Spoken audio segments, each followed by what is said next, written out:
visite d'un zoo. Hier, nous visitions un zoo. C'est magnifique un zoo, parce qu'en quelques heures, nous faisons à pied le tour du monde de la faune. Nous y voyons et côtoyons des animaux du monde entier, et en plus sauvages et rares pour beaucoup, voire des girafes avec leurs grands cous, des éléphants énormes, des hippopotames, des rhinocéros, des panthères, jaguars, tigres et bien sûr le lion, le roi de la forêt. Y voir aussi des chimpanzés, des gorilles, des zèbres, toutes sortes d'oiseaux, de reptiles.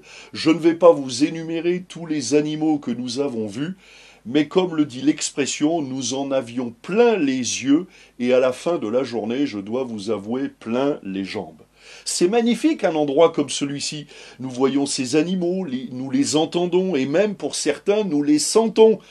Il y a même eu un spectacle aquatique avec des otaries dans un aquarium immense.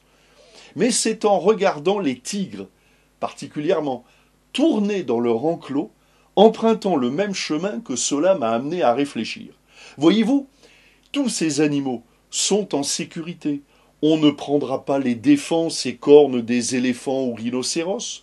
On ne tuera pas les animaux à fourrure pour prendre leur fourrure. Finalement, ces animaux dans le zoo n'ont rien à craindre. Ils sont protégés, nourris, soignés, surveillés jour et nuit par des équipes qualifiées. Dans ce zoo-là, il y a même une clinique vétérinaire pour tous ces animaux. Mais en voyant notamment ces tigres tourner en rond, ils m'ont rappelé qu'ils sont quand même en captivité. En sécurité, oui, protégés, oui, mais au prix de leur liberté. Et parfois dans nos vies, c'est un petit peu la même chose. Nous nous enfermons dans des cages, des boîtes qui nous sécurisent, travaillons dans des boîtes. Allons pour certains en tout cas nous détendre ou nous défouler en boîte de nuit pour aller rejoindre notre boîte, notre habitation. Et finirons tous dans une boîte en bois sous la terre. Jésus est venu pour nous sortir de cette vie à deux dimensions, sans espérance, pour nous révéler la dimension d'amour de Dieu. Le fait que j'ai une âme, et que cette âme est éternelle. Le fait qu'après la mort, il y a une vie. C'est pour cela que Jésus est mort à la croix du Calvaire, afin de prendre, à cause de nos péchés, la condamnation que nous méritions et de nous donner accès par la repentance et la foi à la vie éternelle. Jésus est venu ouvrir les cages du désespoir, du matérialisme vain, afin de nous donner un avenir et de l'espérance.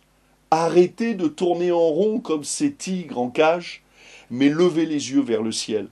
Osez parler au Créateur de l'univers. Osez confesser le nom de Jésus.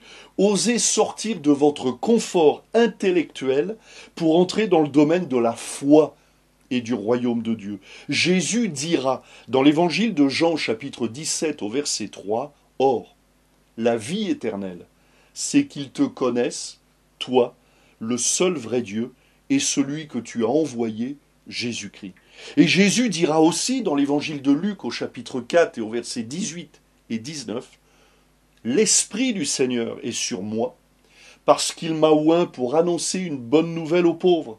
Il m'a envoyé pour guérir ceux qui ont le cœur brisé, pour proclamer aux captifs la délivrance, et aux aveugles le recouvrement de la vue, pour renvoyer libres les opprimés, pour publier une année de grâce du Seigneur. » Tournez-vous vers Jésus.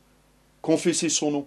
Au lieu de passer votre vie à tourner en rond comme dans une cage, levez les yeux vers le ciel, laissez le libérateur vous libérer. Soyez bénis.